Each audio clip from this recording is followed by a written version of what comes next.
Welcome to Working Progress. Thanks for joining us for our third podcast. Today, we're joined by a special guest who's actually, we'll call you a user of the TTI assessments.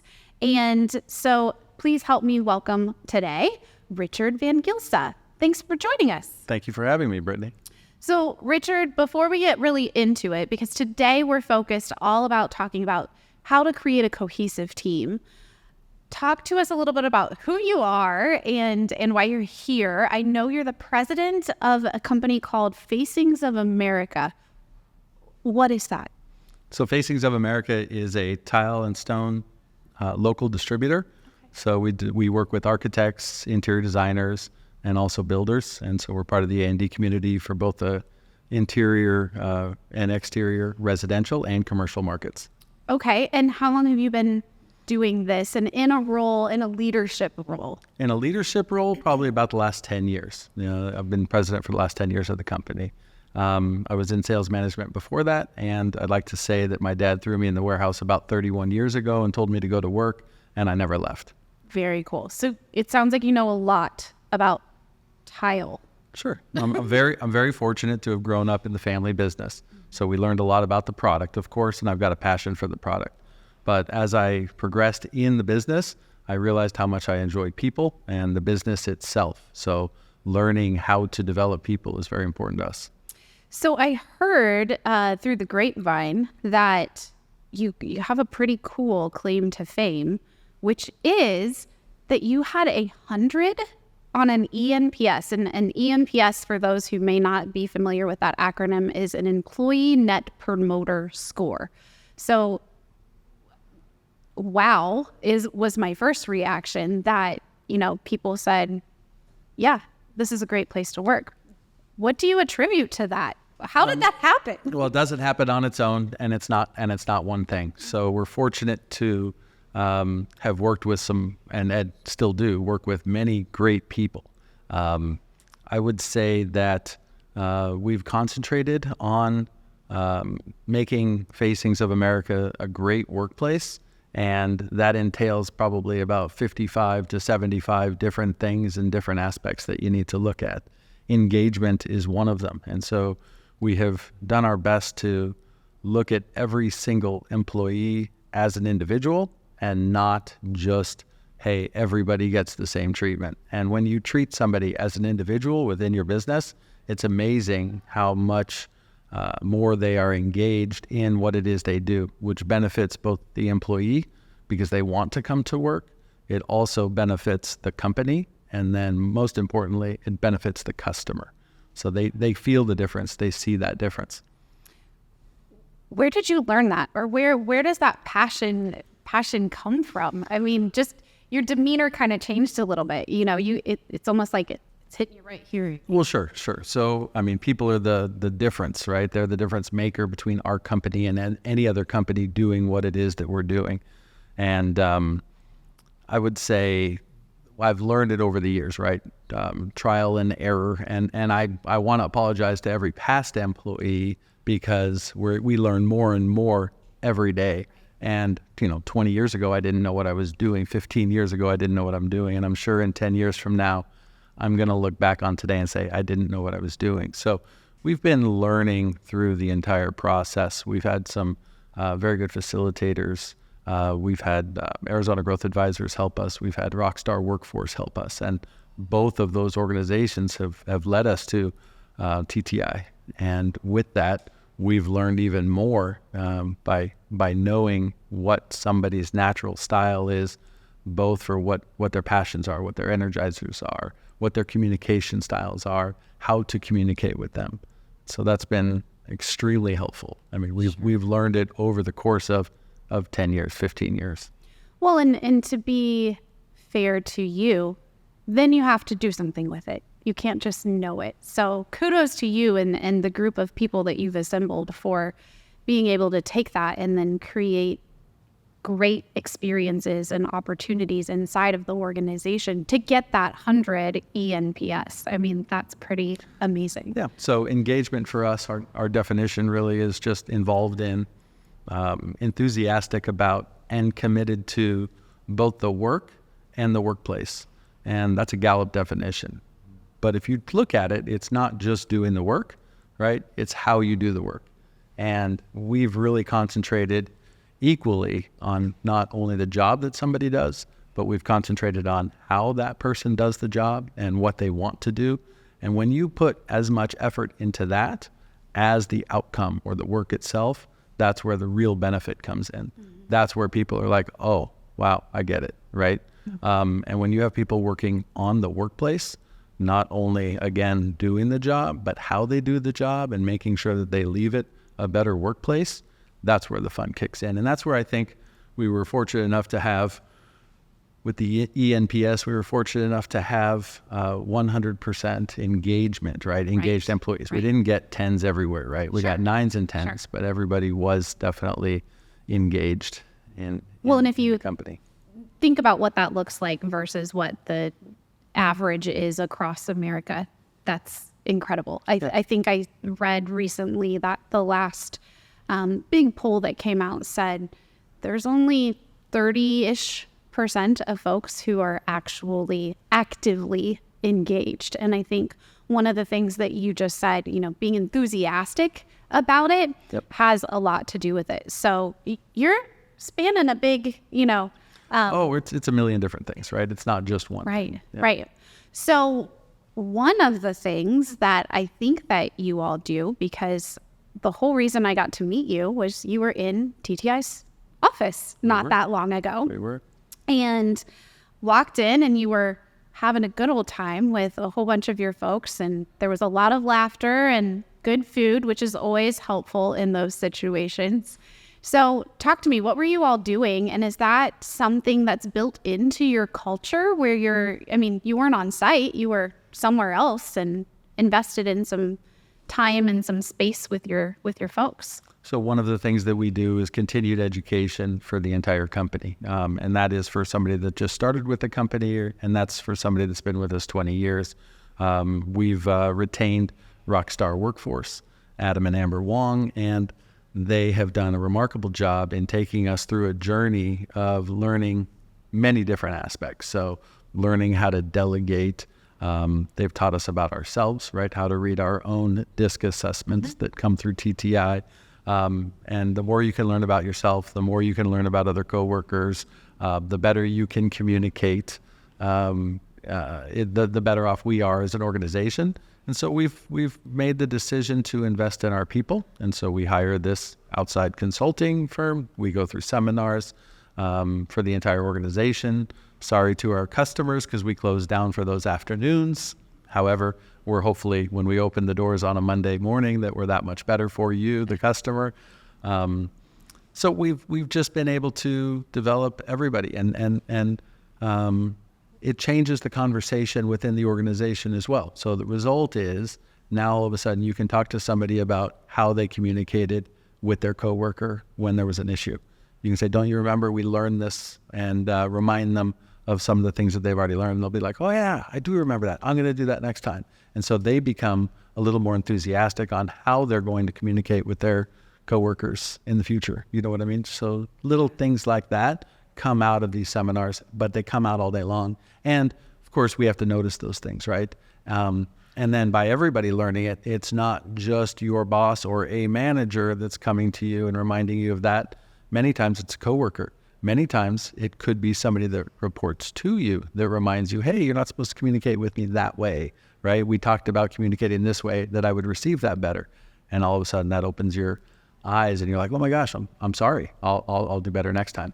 Well, and I would suspect that creates an incredible amount of trust inside the organization, which we know that, that makes a huge difference. And then I'm sitting here hearing you say all this, and I'm thinking it has to also then play out differently and in a more engaging, happy, cheerful, better way to your customers as well. So yeah, you're taking some time to close down and invest in your people, but I would suspect that that comes back 10 times, to your customers at the end of the day. Yeah, regardless of what an ENPS tells us or how we feel about our business, it's definitely great when you get compliments on your people, right? Or the people that work there, and I love working with this person. And people have told me before, and I take it as the biggest compliment. They'll say, Richard, we love you, we love Facings, we love everything about you. However, if this person ever leaves your company, we're going with them. Wow. Right? And I take that as a compliment, and hopefully that person never leaves the company, but I look at that as a compliment because we've helped develop that person into who they are. Of course, we'd hate to lose that person's business, but if you look at it, that's exactly the type of relationship that we want to create with our client, and we've helped that person develop that relationship. And so the fact that they'd be willing to leave us, even though they've done business with us for a long time, to follow that person is like a true compliment, and we take it that way. Absolutely. So let's talk about that a little bit. I mean, we're not going to talk in depth about retention, but I suspect if you're investing in these folks internally, they want to stay. And having that comment of, well, if you ever leave, I'm going to go with you. You're probably like, we're good. They're not going anywhere. Is that the case? Or how do you ensure that you do, retain that knowledge and those awesome people to continue to cultivate that kind of relationship inside the organization? So I learned a long, long time ago, and I forget where I read it, but it said that if you don't invest in your people, then you're going to end up with the people that are not developed, right, within your organization. So you have to ask yourself, am I going to invest in my people with the risk that they will leave? Well, the answer should always be yes. Okay. And so we are proud to say that many of the people that are working at our competitors are people that we have developed over the years. We've always treated everybody as if they're going to stay with Facings forever. We've always made the investment in them. We've always done what we can to develop that individual, develop their skills, make sure that they're using their natural talents, make sure that they are the best version of themselves that they can become. And if they decide to go do that somewhere else, we're happy for them, right? I mean, we all want that, sure, right? To improve and grow. We hope that they don't leave, and we hope that we're doing a lot of the right things to retain employees. Mm-hmm. People will always leave an organization to better themselves, to move to Cincinnati, Ohio, right, you name it. Right. They'll always leave. However, we can just do our best, and we hope that they stay. And we are fortunate because we've got employees that have been with us well over 20 years. So it does work to a certain extent. So you talked about, making sure that they're using their natural talents. What's that look like for you guys? How do you identify that? And then what happens if you say, you're not in a role that aligns with that? Then what happens? I think the simplest way to put it is TTI obviously has helped us figure that out, right? You can't just look at... We're proud of that, yes. Yes, that is the essence of TTI. Learning somebody's natural style and what their adapted style is. What TTI has taught me is anybody will work for a paycheck, and anybody will do anything you tell them to do for a paycheck. However, the stress will come into play at a certain point in time during that. If I make somebody who enjoys people, for instance, who is a promoter, who needs to be out and about and talking to people and stuff like that, if I were to put that person in a dark office, give them 28 spreadsheets to do, not talk to anybody, down the hall, excluded from everybody, and give them 10 spreadsheets to do in 10 hours or 8 hours or whatever it is, that person will do that job for the paycheck because we all have bills to pay. Sure. However, there'll be a certain point in time where they don't like coming to work anymore, so they're no longer engaged in what it is they're doing. They'll still do it because they need the paycheck. Over a certain amount of time, they will leave, right? Or they'll say, right, I'm miserable and have a nice day, and they'll leave the organization. Fortunately, we've recognized this, and so we ask people what they want to do. It's not uncommon for us to talk to somebody and say, this is the job description the way it reads today. We'd like you to adjust this job description to fit your needs and what you want. Because again, we feel that if somebody wants to do the job, and if it does fit their natural style, it benefits all three. It benefits the employee, it benefits the company, and it benefits the customer, certainly. So Inversely, if you take somebody who is more of an introvert, who may be a supporter or something along those lines on the disc wheel, or a coordinator even, that person, if you were to put them in that same room, give them the same 10 spreadsheets and lock them in that room for 8 hours without any interaction, that person is going to come out of there and thank you for giving them that work. And they're going to love it. And it's going to be exciting for them. It's going to be their energizer. They're going to feel accomplished. They'll do a better job at the actual task. And then once they do interact with somebody, they're going to be happy, right? They're going to be that person you want to work next to all day long because they naturally get to do what it is that they want to do. And for us, that's exciting because figuring that out early on, I've been given tasks, right, to do, and I know that they're not the right fit for me. And I'm thinking, why am I doing this? Like, I'm going crazy here. And so learning that about other people and asking them and making it a real conversation of what can we do? What can we change? How can we help you? Because we need you to be engaged and want to come to work. The minute we have somebody that's just coming in for a paycheck, it's time to have a conversation, right? And how we can change or what we can change in their job description. Right. And I suspect that also creates some feelings of value, right? Not just from a paycheck, but from, oh my goodness, this employer or this boss or this person cares enough about me to ask me to have this conversation with them. Yeah, there's probably some negotiation, right? You can't always just say, yeah, here, make the job description whatever you want it to be, because there are some needs from the business. But having the ability to have those conversations and have that negotiation probably also helps that person feel like, oh, I'm valued. I have some authority. I have some real stake in the organization and the success of that. Absolutely. Contributes to that engagement. It does. And then the real number, right? Nobody's going to love 100% what they do 100% of the time. So somewhere in the back of my mind, I've got like an 85%. Okay. So when we have this conversation with people, I'm like, if you're doing 15% of what you don't like doing, but 85% of what is your energizer, what you love doing, what you have a passion for, what you're enthusiastic about, then I think we're hitting a home run, right? Right. Well, and to have some guardrails around that, right? Set those expectations up. It's not going to be 100% all the time. Correct. Right. So we've talked about how you do that for current employees, and even saying like, hey, I loved this job 2 years ago, but now I feel like I'm moving out of this role. And maybe you have those conversations there.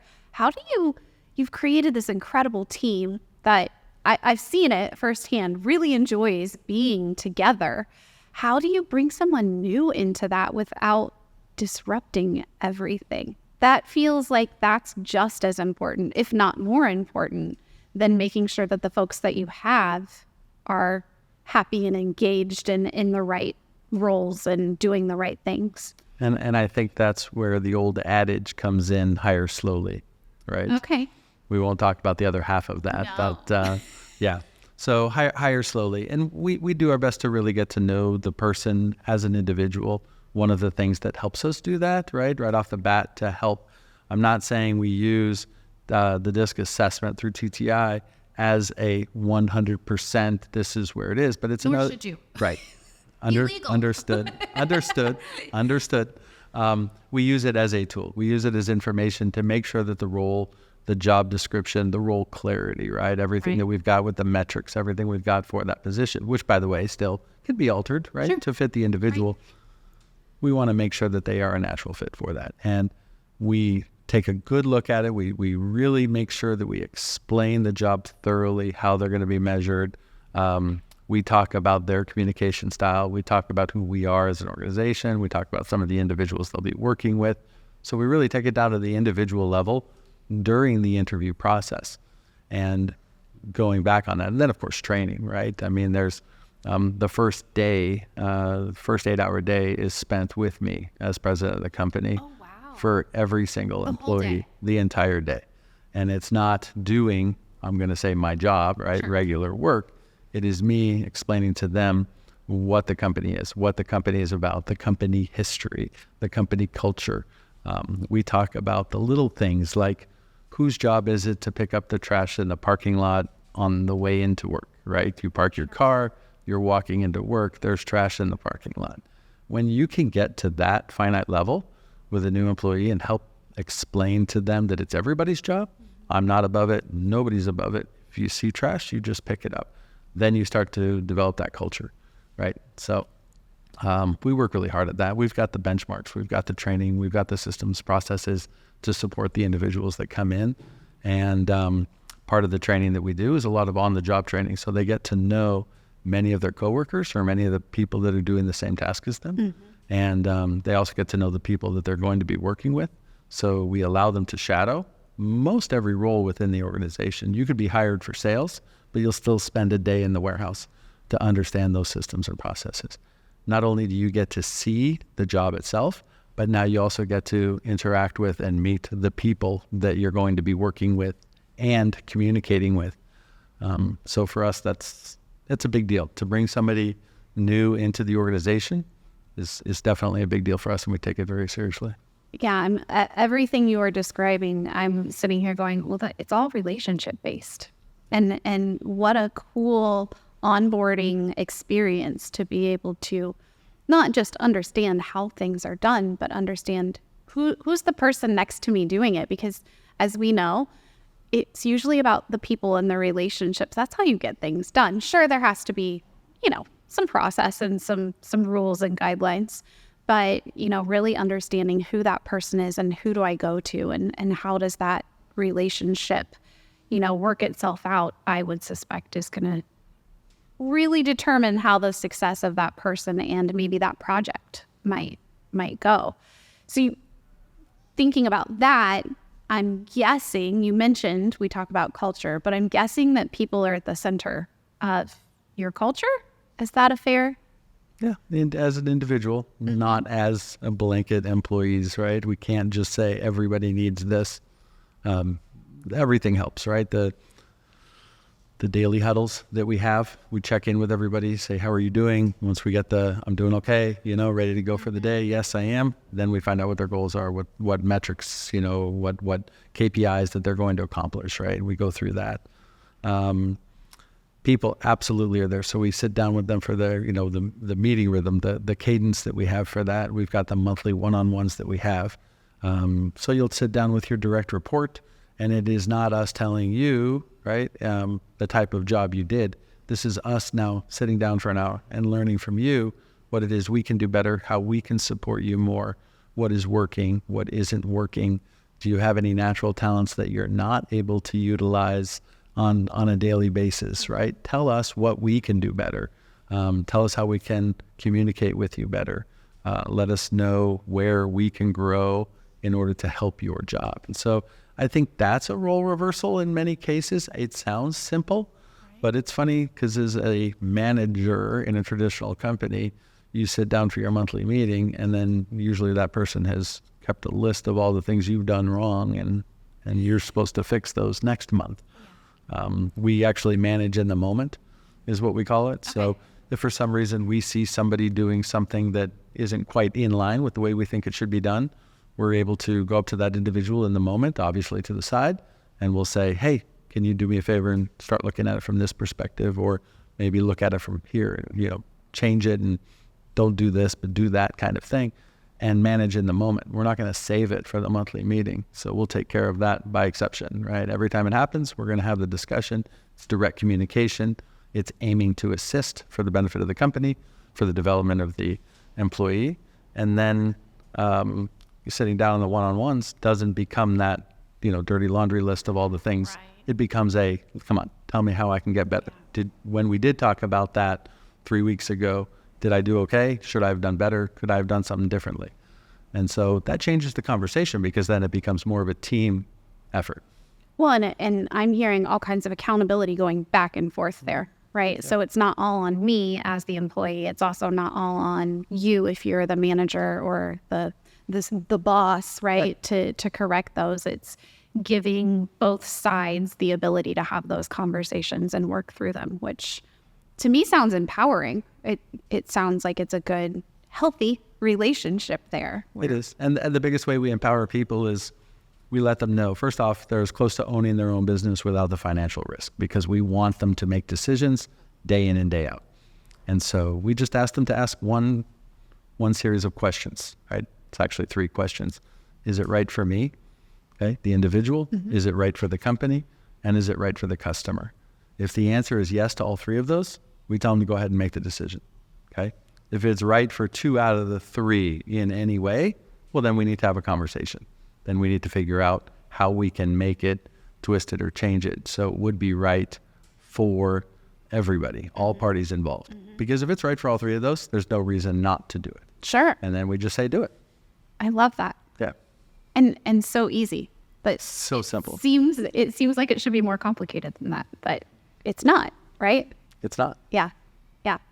So what other tips and tricks? You just kind of rambled off very easily those 3 questions. Are there any other things that you as an organization kind of have in your back pocket, if you will, as you're working through these things? These 3 questions. This is how we make decisions around here. Or any other daily, I guess you've already also mentioned like coaching in the moment, those types of things. Are there any others that are just values you all live by and don't, stray from? Absolutely. Well, first off, I don't have any MBAs or PhDs, and I haven't written any books. Okay. Sounds good to me. I would say there was a little bit of the University of Hard Knocks in there, but I think what we've learned overall is that people are people. And I believe that the authenticity, right? A person should be who they are, and they should be authentic. The minute they are true to themselves is the minute that everybody will see them, right, for how great they are. And if somebody comes into our organization and they're pretending to be something they're not, it doesn't take very long for us to figure that out. Because, and TTI helps us with this, right? We know their communication style. We know where they are on the wheel. You can pretend for so long, right? So I believe that we as a company are extremely authentic. We act that way ourselves. Leadership is who they are. We all have our strengths, right? And we all have our areas for development. Sure. And so we recognize that. We talk about that. There are definitely certain tasks within the organization that I should not be doing, okay? Because I'm not good at it. Right. It doesn't come naturally, and I won't do a good job at it. And we ask everybody else to say the same thing, right? To be genuine and authentic for themselves, because they're going to enjoy their job more. They're going to enjoy the tasks that they do take on. They're going to enjoy those more, and they'll do a better job at it. So being authentic, being genuine, knowing yourself, I think is key. And believe it or not, reading your own DISC assessment. Okay. When I read my DISC assessment for the first time, this may sound a little harsh, but I feel that somebody had ripped open my chest and they were able to look into my heart and they knew how I felt. Mm-hmm. And then I felt like they looked into my brain and they knew what I was thinking. And so when you have an assessment like that, be able to be the mirror and show you who you are, because I was like, yeah, that's me. Oh my gosh, that's me. Right. And so when you have that, so anybody who hasn't taken the DISC assessment, for instance, to find out what some of their strengths are and to find out what their communication styles are, they should absolutely read that, take that to heart, because that is who you are to a certain extent. Well, and it just reaffirms that authenticity and that your organization invests in that for those people, which is, what more could you want as a team member? Yep. Well, Richard, time has flown by. We're approaching the end here. Is there anything else that you would like our audience to leave with? Any other little nuggets or any other takeaways that you want to share or that we should end on today?